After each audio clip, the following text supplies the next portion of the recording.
Naglabas ang ABS-CBN ng statement ngayong December 2, 2023 tungkol sa paghihiwalay nina Catherine Bernardo at Daniel Padilla. Ang pahayag ay isinulat sa wikang Pilipino at Ingles. Matatandaan na ang dating magkasintahan ay nagpahayag ng pagtatapos ng kanilang 11 years na relasyon sa kani-kanilang Instagram account noong November 30. Ayon sa ABS-CBN, nirerespeto at nauunawaan ng management at Star Magic ang naging desisyon nina Catherine at Daniel na maghiwalay na. Hiniling din ng ABS-CBN na irespeto ang naging pahayag ng dating magkasintahan.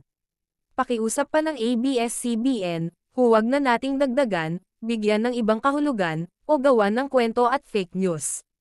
Wala sa kanila ang nagbigay ng interview o bagong statement dahil nasabi na nila ang kanilang saloobin sa kanilang social media accounts.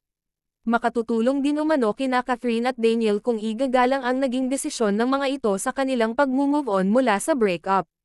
Pagtitiyak naman ng ABS-CBN, mananatili ang taos-pusong suporta at pagmamahal ng ABS-CBN management at ng Star Magic kina Catherine at Daniel.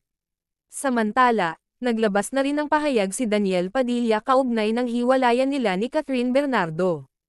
Ipinost ni Daniel ang kanyang mensahe ilang minuto matapos ang pahayag ni Catherine noong Huwebes, November 30, 2023.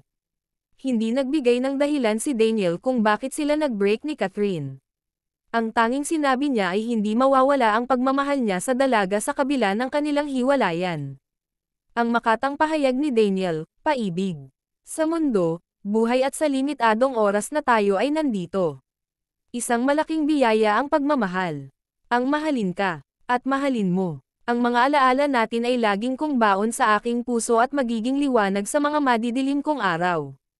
Thank you for dancing with me during my highs and thank you for singing with me during my lows. Our lives may drift away, but our love will still ride that tide. Nag-iwan din si Daniel ng mensahe sa solid fans ng Katniel at sinabing umaasa siya na maghihilom din ang sugat na dala ng pangyayari sa pagitan nila ng nobya. Sabi ni Daniel, Katniels, maraming salamat sa pagmamahal ninyo, maraming salamat sa napakagandang pinagsamahan natin. Hinding-hindi namin ipagpapalit at hindi makukumpara kahit anong panggawin nila. Hinding-hindi nila pwedeng sirain yon.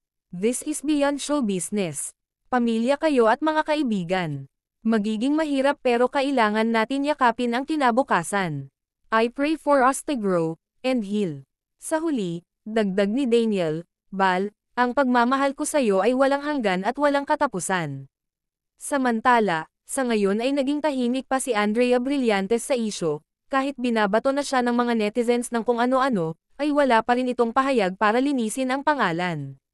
Marami namang mga netizens ang nagpakalat ngayon ng mga litrato ni Daniel Padilla at Andrea Brillantes kung saan nasa iisang lugar ang dalawa, at sabi pa ng isang source ay mismo si Daniel Padilla ang nagpicture sa larawan ni Andrea, at matatandaan na yan ang mga panahon na ng out of town si Andrea Brillantes pagkatapos announced sa isang IG ni Richie na tapos na sila ni Andrea.